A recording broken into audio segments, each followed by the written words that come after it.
Welcome, everybody. Tonight is November 18th, 2024, and this is the regular meeting of the Board of the School Districts, School Directors of Lower Merion. This meeting is available via Zoom webinar. It's going to be live streamed as well and recorded, and it's being recorded. It's recorded for public broadcast as well. We always like to make everybody aware that the board believes it is in the best interest of the board, the community, and the school to make sure that residents' voices are heard. There is an audience recognition time period in the agenda, so if you would like to speak during that time period, please sign up, Ms. LaPere. There should be a clipboard right over there. It'll be a 3-minute time period for what would you like to ask or share. Online, the Zoom recording will allow you, there'll be a window that opens up at that time for 10 minutes and you can put your questions or comments in there as well. As we're doing this work and we go through the evening, remember that it is open and public conversation, so anybody can record anybody in this room. That means you can be recorded at the podium, you can your messages can be recorded online. We're all clearly recorded, but you can also be recorded at your seat. So we just want to make everybody aware of that as well. So we're going to dive into this meeting and this agenda tonight. Really quickly, I wanted to start with an update about the superintendent search. Just a real brief update. We're in the middle of the superintendent search. We feel like we are making strong progress and hoping that early in the new year, we will have kind of the next stage of reporting to get out to everybody and hopefully with all good news moving forward. I know that's a little vague, but positive movement is moving along and we're really happy about the outcomes that we've seen so far. So that's my quick president's report and update. Acting Superintendent Schaefer, would you like to take it from here? I would. Good evening, everyone. A very brief update for everyone. Those of you who aren't aware, this is the beginning of American Education Week, and we have a lot of activities going on in our schools in honor of that, which is a week that seeks to elevate and recognize the value of public education, and especially those individuals that are tasked with the critical and important job of ensuring that every child in our district receives a high-quality education. So I think it's a nice time to reflect and on what we do here in service of students, all students that come to Lower Merion School District, and the education that's provided here. We know that it's not always perfect, and that's what keeps us going and energized and always trying to meet all the needs of all of our children, which is a complex and difficult task, but one that I know I personally and those that I work with, and that includes a lot of people within the organization, believe deeply in. And so we are committed to serving our children and providing them with a top quality education and an experience that they feel good about when they come to our schools. And so, again, please check out our website to learn more about those events that are happening this week. And I'm going to turn it back over to you, Dr. Stotner, to... Great, excellent. I'm actually going to turn it over to our student representation over here. We're happy to have you both. Would you, this has been a while since we've had you, so would you both just do an introduction for everybody that's watching you online and on site? Yes, so we are the student representatives for our high school, and we just have brief reports on what's been going on recently. So, good evening, everyone. I'm honored to be back here as a Lower Merion student representative, and I look forward to a great and final senior year. I'm going to start off with a quick recap on some recent events. Radnor Week took place on the week of October 28th, which was filled with fun lunchtime competitions and daily spirit days for all grades leading up to the biggest football game of the year. The LM Pep Rally and Powder Puff game took place on November 1st. Homecoming, which took place on November 2nd, was a great night filled with music, dancing, and singing. Our Hope for Alzheimer's Club held its first annual walk to end Alzheimer's on November 9th, which took place at Citizens Bank Park. In honor of our beloved Mr. Hughes, the Sean Hughes Memorial Run took place on Sunday, November 10th at LM, with so many of the community showing up. On Wednesday, November 13th, 7 Lower Merion High School student athletes signed national letters of intent as they made their official decisions on where they will continue their academic and athletic careers. On November 14th, Lower Marion High School held its annual blood drive benefiting the American Red Cross. The ACEs collected 98 pints of blood, which can help save up to 294 lives. Now, to show off some of our successes, we have a lot of firsts to celebrate. The girls' tennis team completed their undefeated season with a win in Hershey to win the PIAA 3A Team Tennis Championship. The cross-country team won the Central League Championship, and ACES medalists Nick Mazzio, Alex Mazzio, and Dylan Leone finished in 1st, 2nd, and 21st place. And the girls' soccer team made history by making it to the state semifinals for the first time ever. Well done, ACES, and congratulations to all of our fall sports for their outstanding performances this season. Moving on to some of the exciting events that are coming up here at Lower Marion. Today, November 18th, marks the first day of practices for our winter sports as they kick off their season. Student Council has created an exciting change to the courtyard with the senior wall. All seniors get the opportunity to come and sign their name on the senior painted wall. This is going to be an annual tradition, and we get to be the first ever class to leave our mark. LM players will be performing their production of Cinderella on November 21st to the 23rd after months of hard work, time, and effort. Maroon Madness is coming up on Wednesday, December 4th, which is a charity event hosted by our philanthropy committee that raises money for the Sean Hughes Children's Trust. Now, Thanksgiving is coming up, and on behalf of the student body, I want to say that we are very thankful for our school district teachers, administrators, staff, and all community members for everything you do to add to our experiences and successes at LM. Happy Thanksgiving, and thank you. Thank you so much. Good evening, everyone. On behalf of Harriton, some things that are going on at Harriton right now is winter sports that are starting up, including cheer, swimming, ice hockey, basketball, and track. The teams plan on hosting fundraisers and events to help increase funding, but if the school could help with the funding, that would be awesome too. The clubs, sports teams, and students at Harriton would like to see if we could get the concession stand in the mornings back at Harriton, because we think that the extra income at the extra income that comes in from the morning concession stand really helps teams with their funding and would help funding in general. The Thanksgiving food drive is ending tomorrow at Harriton, and the National Honor Society members have a field trip on Friday to help prepare the food that we're donating to families of the Montgomery County. We're hoping for a big collection of food this year, and we're looking for ways to help encourage students to contribute more in the future. Hallway wars are taking place at Harriton right now. Each grade has their own hallway and committee. They meet once every 4-day cycle, and students who take part in hallway wars will have one day in December to hang up all their decorations and to compete against other hallways for a reward for their grade. And we recently had a new mural incorporated at Harriton, which was led by a couple of seniors for their senior project and was hung up in the main lobby at Harriton. So that's really nice. And thank you and happy Thanksgiving. Thank you so much. So Maya Niazi is from Lower Marion High School, and you are a senior this year? Yes. Yes, got it. Senior this year. And BJ Guzel, you're at Harriton High School, and what grade are you in this year? Sophomore, great. Well, Junior. Don't worry. It's still early in the season. It's okay. We haven't had a full break yet.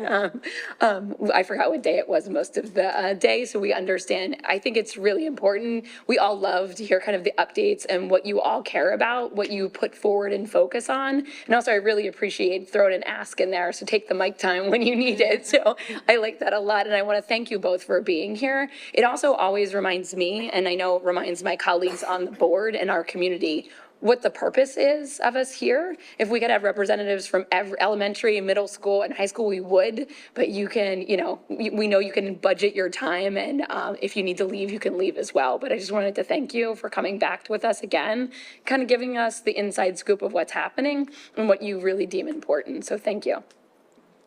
Okay, on that note, we're going to slide over to the policy update. So from the policy committee, who would like to give that report?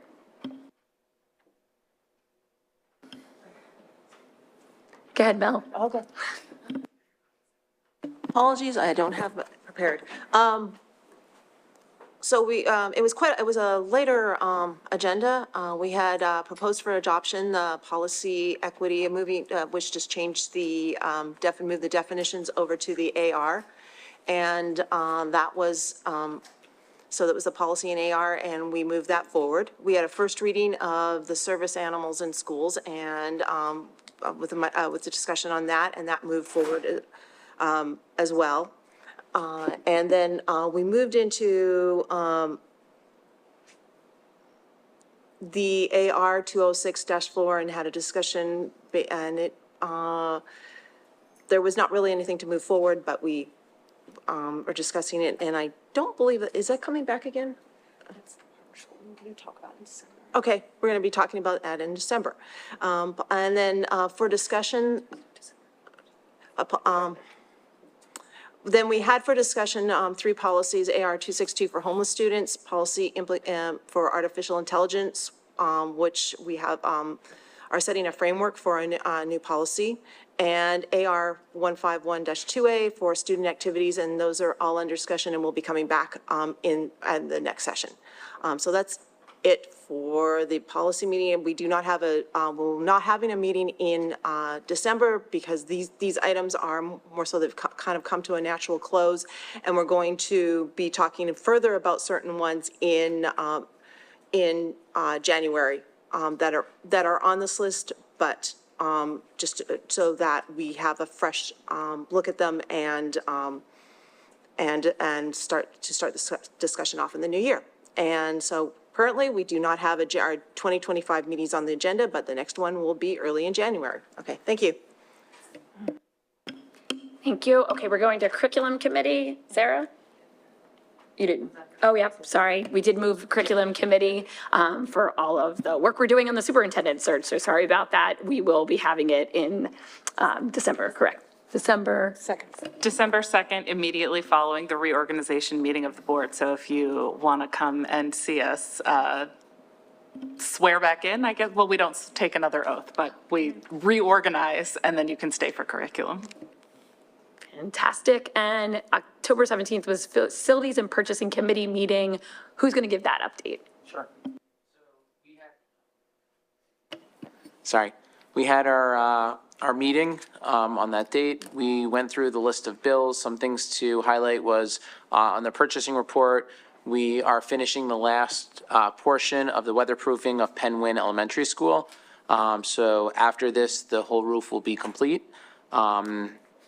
And we also discussed a bus patrol agreement where it's a school bus stop arm signal enforcement where between us and the township, where there'll be a recording of cars that pass by if the arm and the lights are on.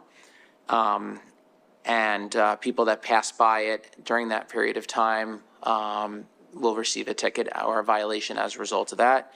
And then last, we discussed about playgrounds in the field between Balkenwood Middle School and Elementary School. And the administration's still evaluating the playgrounds and the needs and are planning to provide an update at our next month's meeting, which will be on Thursday, December 12th at 12 o'clock as well over Zoom.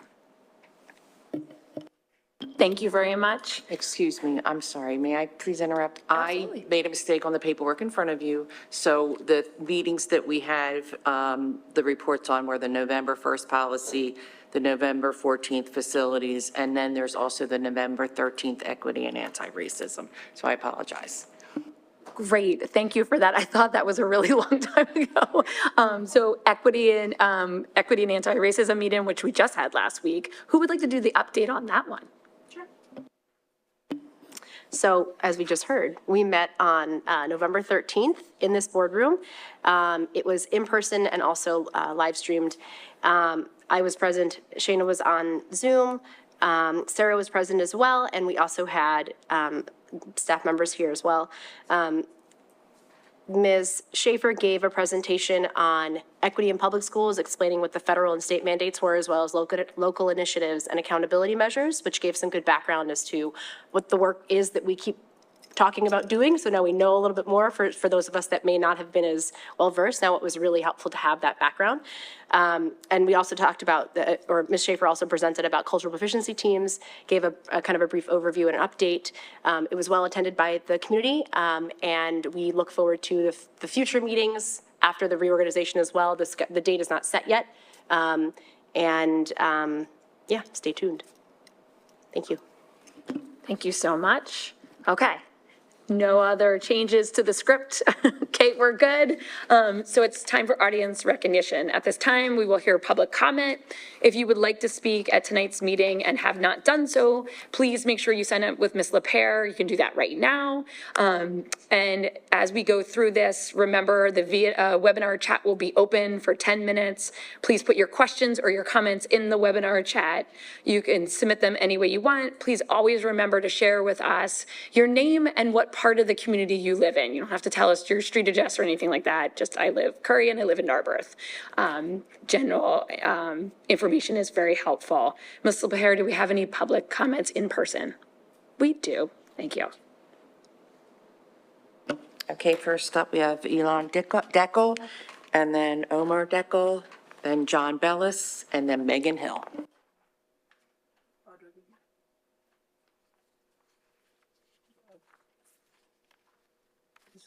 Yeah. Okay, hi everyone. My name's Elam. I'm 13 years old. I'm an 8th grader at Welsh Valley Middle School. I want to tell you about what happened to me last Friday, the 15th. So, at recess, I was hanging out with my friends, doing stuff, like normal stuff. We have like 5 minutes of break after lunch.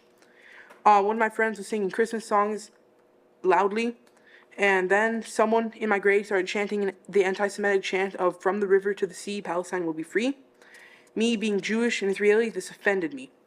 I explained to him the meaning of this, how disrespectful and hurtful this statement is, and asked him a simple question.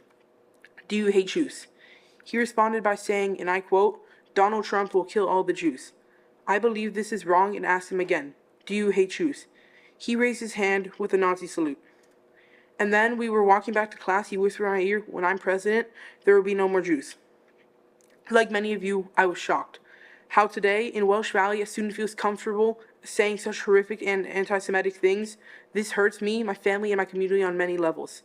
The reason I came here today is because my feelings and safety matter. My family and friends and community's feelings matter. I turned 13 years old. In the Jewish tradition, it's my bar mitzvah, the time when I become an adult. I'm a strong individual and can handle these things. My parents tell me that these things occurred in LM before, and I came here asking all of you, please do what you can. This type of thing shouldn't happen again to anyone, especially those who are less strong and need protection, help, and support. The person who did this and other people will be held accountable for these things, and that steps will be taken to not happen again. Thank you.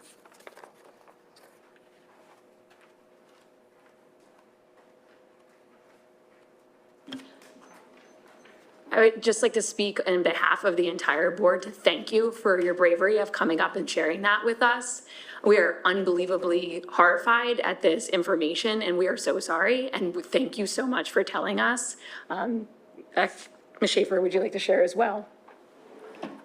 Yes, thank you for sharing your story, and we're all very sorry that that happened to you, and we want to make sure that steps are taken, as you said, to make sure it doesn't happen again, and we will do that. Hi, everyone. Omar Dickel from Ballykinwood. Good evening, members of the board. I come to speak to you not just as the dad for Elam, but also as a board member for the Jewish Family Association of Lower Merion. I'm here to speak to you about what happened to my son, which is absolutely horrific. But it's not just because of my son. This is something that is going on here. And firstly, I want to thank my son for his bravery, the way he handled this situation. His strength is an inspiration to us all. Second, this incident is just not about a resolution, consequences, and educating the student who committed the anti-Semitic act. This must be swift and severe. It highlights the imperative urgency of institutional education around anti-Semitism to the entire student body, to administration, and to the educators. This is so important. Furthermore, I urge the school board to communicate in writing to the community the occurrence of this issue, the steps taken, and that the school board's clear stance against anti-Semitism. We need moral clarity and must unequivocally and publicly denounce such events. There's no place for hate in the school district. And that also means that there's no place for anti-Semitism. Finally, I want to call upon other children and families who have endured similar experiences to come forward and speak up. Your voices are powerful. Your pain is real, and together we can create a safer and more inclusive environment for our children and for all of us. Thank you. Thank you. Mr. Bellis and then Ms. Hill.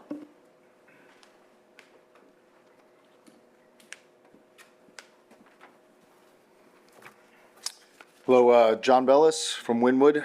My wife Lauren and I are parents of a second grader at Penn Wynn Elementary and a preschooler. Like many parents, we want to delay the smartphone and social media, but we're dreading the uphill battle that we know is coming. I'm here today to ask the board to simply build awareness of the Wait Until 8th pledge, which is a voluntary promise parents make to each other stating they will delay the smartphone and social media until at least the end of 8th grade.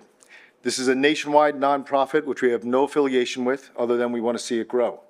I understand the district has an off and away device policy. I'm not here today to try to change that policy. I'm not here to try to jam a new rule down the throat of anyone who doesn't see it our way. We're simply asking the district to make parents aware of Wait Until 8th so that those of us who want to delay the smartphone can more easily find each other. Building a critical mass is the key. If half of your child's friends are in the same boat, then the FOMO disappears, as do the arguments at home about getting a phone. The pledge allows for dumb phones that do voice and text only, so parents that want to stay in constant contact can still do so. The pledge also allows for iPads, computers, and video games at home because the evidence shows that most of the damage comes from the smartphone buzzing in their pocket all day long. The best-selling book, The Anxious Generation, documents this well. For middle school sports coaches who use phone apps to communicate with players, I would say that owning a smartphone should not be a requirement for playing a sport. They can use text or email instead. The district's off and away policy works well enough in early elementary school, but by 4th or 5th grade, the phones are everywhere and the FOMO begins for the kids. In middle school, the older kids ignore the rules and they figure out how to circumvent the parental controls on the devices. The teachers compete with Apple earbuds hidden under hair, and social media poison starts distracting everyone 24/7. Every parent and teacher we talk to agrees this pledge is a no-brainer, but the school district will not allow employees to promote it or even discuss such things without formal approval. At a minimum, we think there should be a link to the pledge included in every Thursday envelope and the HSA newsletters.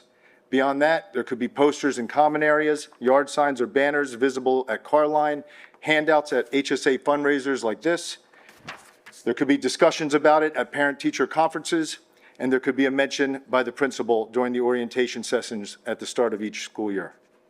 Most of these suggestions would cost the district nothing to implement, and Lauren and I would be happy to personally pay for promotional materials for all the elementary and middle schools in the district. The pledge is totally voluntary. It's not controversial. It's not the least bit risky. It's growing fast nationwide. It will help attract and retain teachers in our school district. It will help parents be better parents, allow kids to be kids for longer. You don't need a PhD to know these devices are causing much more harm than good for children. Delaying them might actually end up being the single most important thing we do for this generation of students. I ask the board and the IEC to get behind this quickly. Should not require a lengthy debate. Thank you.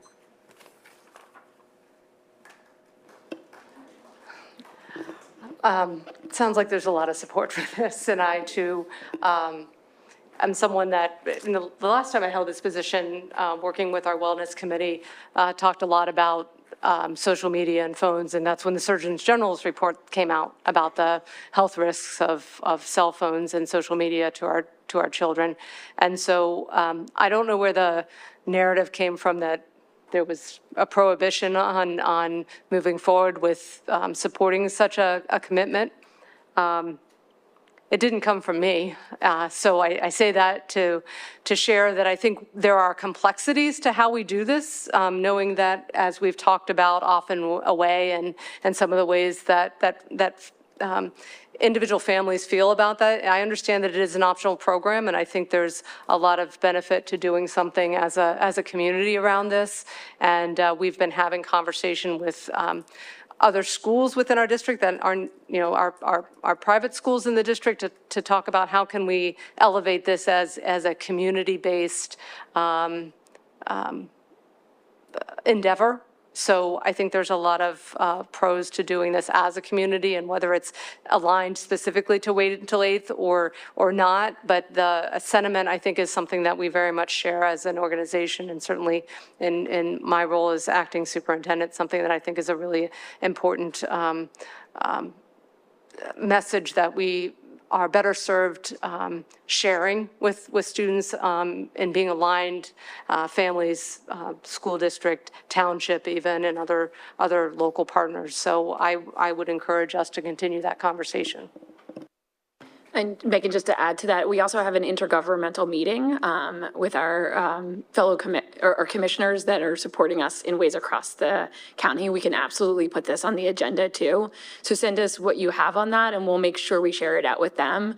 It's a very collegial, great group that likes to share information so everybody can get the information because grandparents can lean in on this too.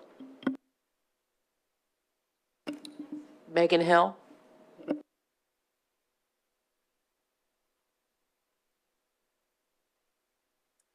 I'm Megan Hill from Narberth, LMHS class of 95, and my eldest two kids went to LM as well. After many years in the Navy, we moved back to the area so our kids could come to LM. My question is, has the board made a decision about whether students who are not currently in the LM public schools, will they be able to have the, to attend LM if we live close to LM? If they're coming in next year. We're just talking about this. Yes, so Okay. the policy committee did touch on that topic, and we as an administration are looking very carefully at how we if we continue to implement what we call the partner school plan at the high school level. We know that there are a lot of complexities to it, and last year or this past year was the first year we had instituted it for good reason. We have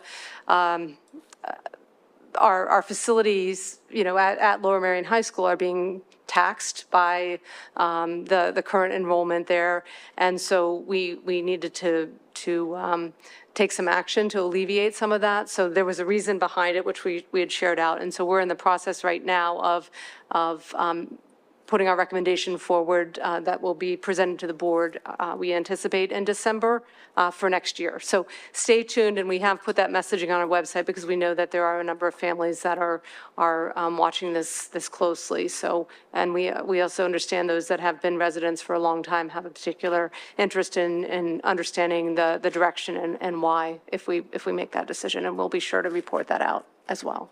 Thank you. Thanks. That's it for the in-person. Excellent. Okay, Solicitor Ruse, would you like to read the online comments, please? Yes, happy to. First, Esther Schwartzman, Bryn Mawr, Pennsylvania. Note, now that there is no legal obligation to follow culturally relevant and sustaining education, quote, woke, unquote, guidelines, will this board and administration continue to implement its racist and anti-Semitic policies? Next up is Brenda Siev, Marion Station. I'm referring, I believe, to the student speaker. I am so sorry about this. Please convey this to the student. Kim Lippitz, Narberth. Last board meeting, you said there would be an update regarding anti-Semitism training. Is there an update? If not, why not? Michelle Vessel, Gladwin.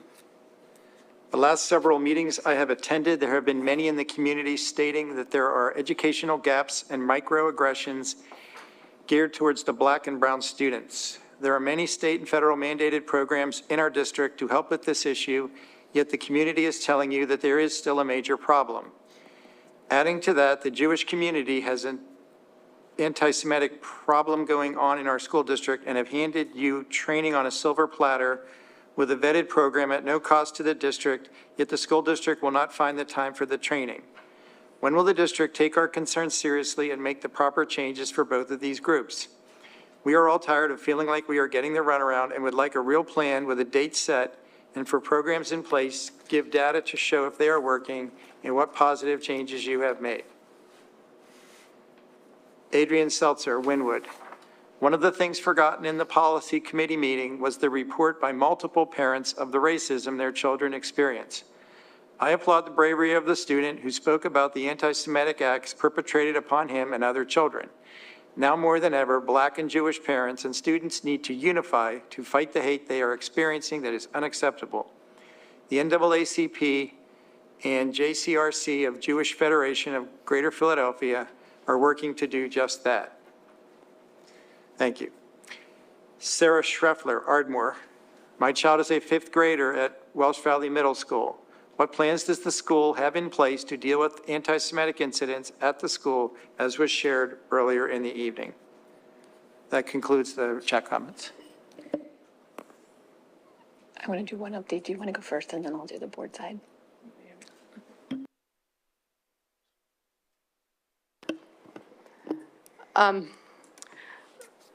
Try to respond to all of these in a order that they came in. There was a comment regarding the culturally relevant and sustaining education standards, which I did present on last Wednesday.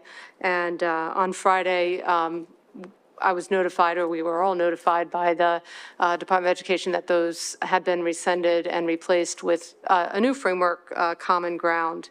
We're in the process of evaluating those new standards, and that will be something that we will certainly bring back to the board in terms of what does this mean for us? How does that change, if anything, what we do relative to policies that are currently in place, and we'll move forward. But at this point, they are new to us, so we are still examining what that impact is.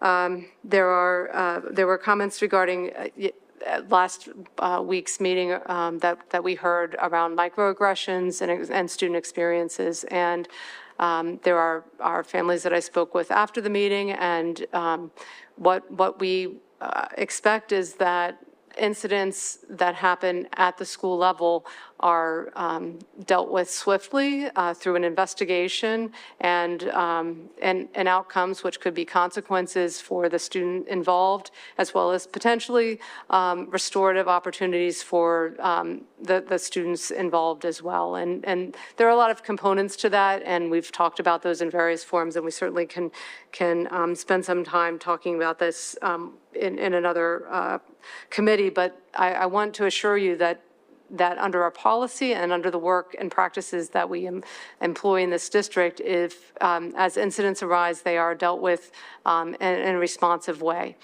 And I'm aware of the calls for a greater level of education for all of our school community, and on a number of different topics. And we are constantly seeking for ways to make sure that we are equipping our staff and our students with information that allow them to make better choices, and be a better citizen in the classroom and in their neighborhoods and in the world.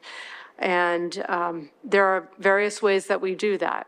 And sometimes it's about a simple elementary guidance lesson about being kind. And sometimes it's more complex at a higher level about understanding identity through lived experiences worldwide, globally. We want to prepare our students for living in a globalized society. That's an outcome that we strive to achieve.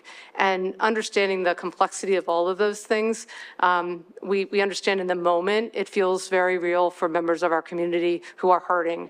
And we don't, and we want in every opportunity to address that in a way that is meaningful and sustainable for our students and staff. So there are things that we have put in place in terms of training, and we can talk about each one of those opportunities. And I know that will feel like not enough, and nor are we saying it is enough, but it is.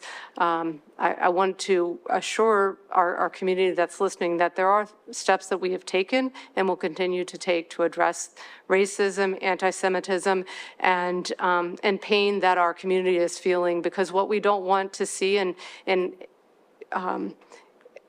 certainly wouldn't want to leave the impression that this should be this or this. we're, as a community, we want to make sure that we're doing work that's in service of all in the best way possible. So we will continue to share out what we've done and what we, continue to do in terms of looking for opportunities to enhance our work in this way so that our schools feel like safe environments for everyone. And I understand, and I am not minimizing the experiences that our students are having right now, and that's real. And we will continue to address that at building, classroom, and student level. Thank you, Megan. And I do want to just echo that. I think it's extremely important, of course, the role of the board to be engaged in this at every single level, but also the role of our community and the bravery of our students for making sure that they are sharing this with us.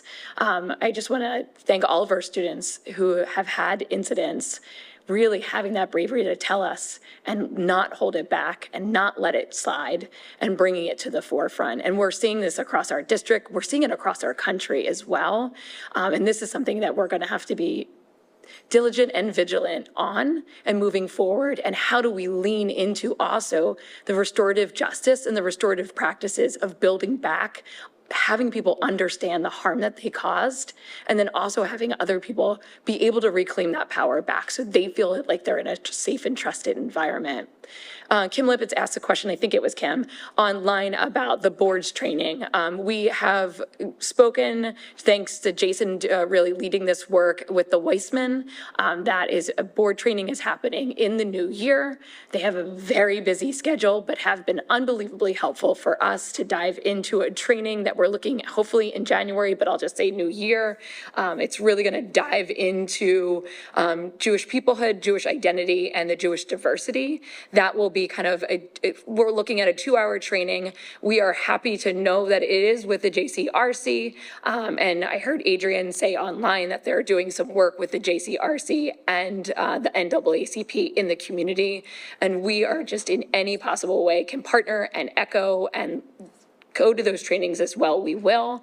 And then we're also looking into what is the anti-racism training that we are doing next, and how do we really understand evaluation and equity at a board level. Our job is to be at a board level in governance and fiduciary, but we really need to understand this work to make sure we're doing it right and to make sure we're supporting the community in their understanding and getting the information that they need. I also know, Megan, your team is doing an update at the next curriculum meeting on really analyzing and diving deep on the opportunity gaps that we see in our district, as well as new residencies, correct?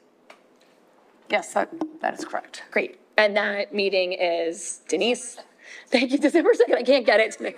After reorg. It's going to be a good night to be here all together and learn and dive in. And if you have questions before we get to that meeting, please let us know at the end of the meeting tonight. And we can see if we can get it on the agenda, or if not, put it on the next one.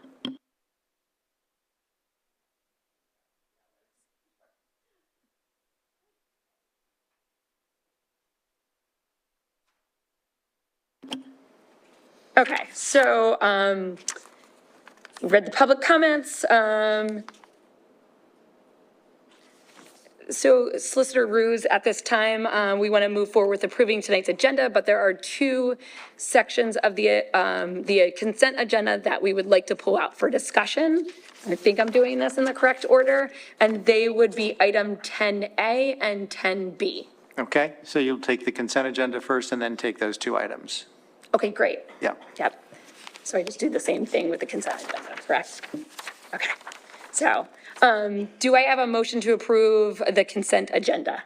I had a quick question about one of the items. I don't want anything pulled. I just, one of the things that we're set to approve tonight is our overnight trips. And some of them, one of them was covered by student club fees, and the others were student cost to the student, and they were significant. And I was just wondering what supports are available for students that may have trouble Why don't you affording that. wait till there's a motion in a second? Yeah, we'll pull it.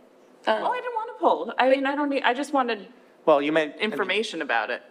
it's simpler to just pull it. If you're gonna ask questions about it, it's just simpler to pull it. It's not a big deal.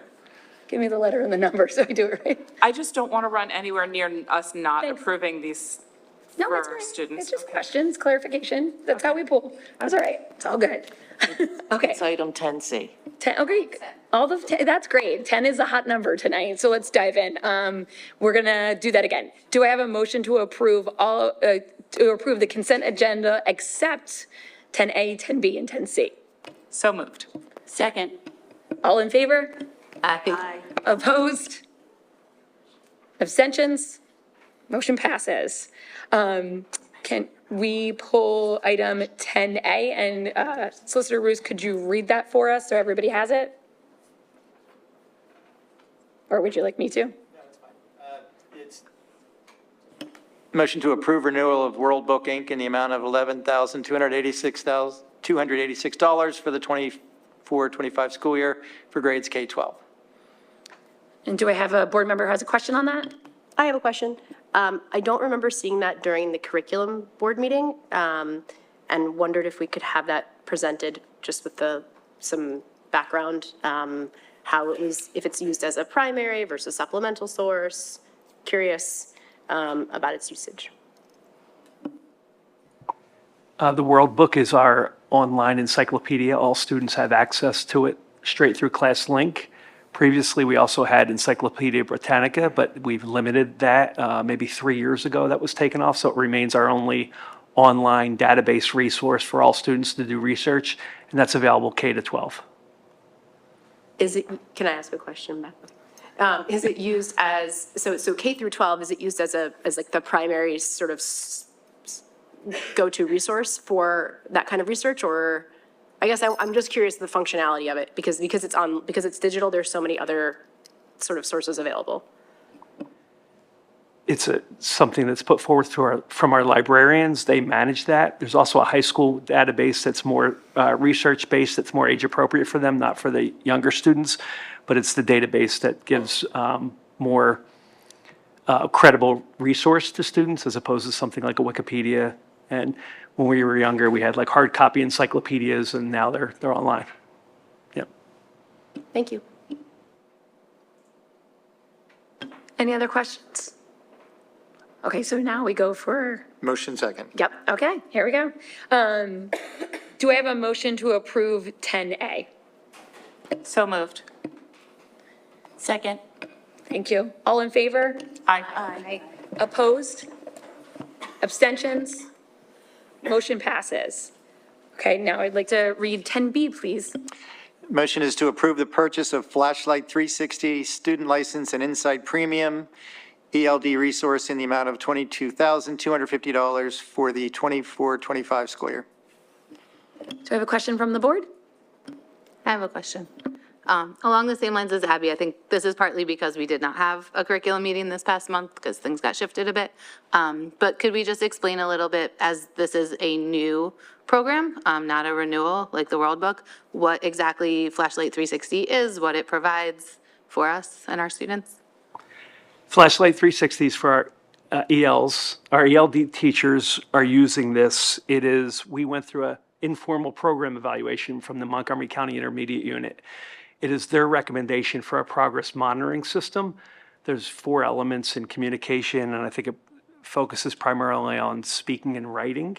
And it's going to be a individually based progress monitoring system that'll give students real-time data to improve language speaking. It prepares them for the access test, which they do annually, to improve their speaking and their communication skills. And how do we currently assess their communication and speaking skills? We do not have one in place. The state wants us to have a progress monitoring system. So you astutely pointed out, it is a first-time purchase.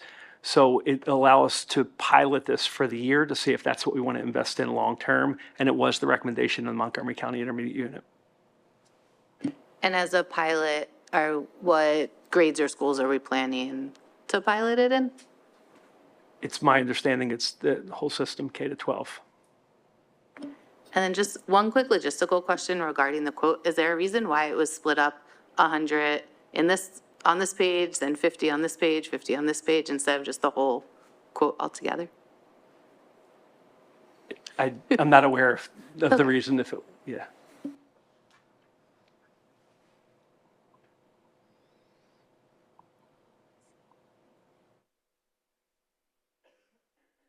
Yeah, can I just make a clarification on the last two items of questions? These did go through committee review from one end, from the facilities and purchasing meeting, and we're on the agenda items there, so just so the community is aware. But also the question, when you said EL, could you say what that means for the community? English learners? Thank you. Yeah. Thanks. Thank you, Mel. Great clarifications. Appreciate that. Any other questions or context? Different services. Just, Anna, would you like to share that out loud? I was looking to answer Sarah's question. It looks like it's actually different services or types of breaks down. The first three look similar, and then the last one looked different on mine. Quantity. Quantity on the left. Yeah, just the quantity was different. I was just wondering why it wasn't 200 altogether, as opposed to 100, 50, 50. Got it. I didn't know if there was a reason. I don't know. No. Okay.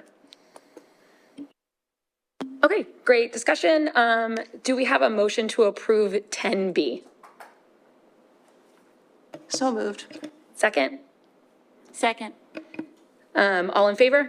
Aye. Aye. Opposed? Abstention? Motion passes. Okay, can we pull 10C? This is to approve overnight field trip requests. Question from the board? Sorry. Yeah, it's okay. So this was my question. I was looking, I always read all of the attachments. I just do. So I'm looking through, they have in our attachment, for the board, we have all the forms that the teachers will fill out for various overnight trips. The ones we're looking at this month are for the Harridan Robotics Club, which that says that their fees are covered by their membership fees for that club. But then we have the BC is going to a Model UN at Boston University, and that is going to, looks like it's a cost per student of $650 to each student. And then the LM baseball team is going for training in Florida, and that is just shy of $2,000 a student. And I know that some of our families in our district are financially able to support their students in those kind of activities, and some are not, and some are every various stage in between. And I was just hoping to hear from any of our administrators on what kinds of supports we have financially for students who would like to participate in these kinds of fantastic extracurriculars, but may not have the personal finance for it. Sure. So as you're aware, you've approved several overnight board trips over the years, and there's not a standard way. What we ask of clubs and organizations is to prepare way in advance, communicate clearly with families, try to provide opportunities. We also, I know in some cases, programs or clubs or activities have mechanisms where they collect additional money for cases like that. And so when principals approve them, we ask them to, we've recently came up with an incident where we heard that concern. So we asked principals specifically to monitor each of their clubs and activities, that before they sign that and put that forth, that those mechanisms are in place to support families for the situations you're speaking of. Great. That's a great answer, and I would love to hear maybe this kind of topic incorporated when we discussed how financing decisions are made for clubs and sports, that we talked about possibly having that in our upcoming finance meetings in the next few months that we're going to have. If we could have just a minute or two to hit on how those kinds of decisions and funding and support goes to families like that in that talk too, that would be really great.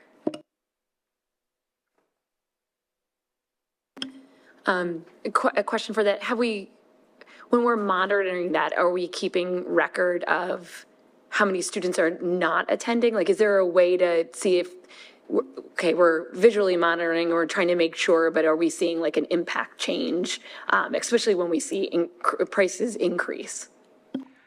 It's a good question. I don't have exact data for you, but what I will tell you is we're very mindful in this district in general of not excluding people that are going to have opportunities for an entire organization. So there's not many examples in my time in the last 8 years as principal. I can't remember incidents where we left people at home because they couldn't afford it. And just while we're talking about it, as a robotics parent, I just want to say congratulations to the Harridan Robotics Club for getting invited to this competition. That's a big deal, and you're awesome. Thank you. Thank you for pulling it. Thank you for the helpful answers on all of these. So as we move forward, do I have a motion to approve item 10C? So moved. Second? Thank you. All in favor? Aye. Opposed? Abstentions? Motion passes. Solicitor Ruse, will you now make an announcement required by the Pennsylvania Sunshine Act? Yes, the Board of School Directors met in an executive sessions on November 11th and November 12th for personnel matters, and tonight, November 18th, regarding a pending litigation, AL versus Lower Merion School District. Okay, then the next board meeting dates will be held, giving you a couple, I'm going to run down the list again that we've talked about a couple times tonight. December 2nd is the reorganization meeting and the curriculum meeting. It will be a double header beginning at 7 p.m. Am I getting that correct? Good. I was a little worried about that. December 16th is the regular business board meeting. December 11th is the communications meeting. It will be via Zoom. December 12th is facilities and purchasing at 12 p.m. lunchtime via Zoom. And remember that the policy committee meeting will begin back up in January, and we'll be sending those dates out after the December 2nd meeting. Thank you all for everything tonight. We really appreciate it. And if you have any questions, we're around the community. Thank you.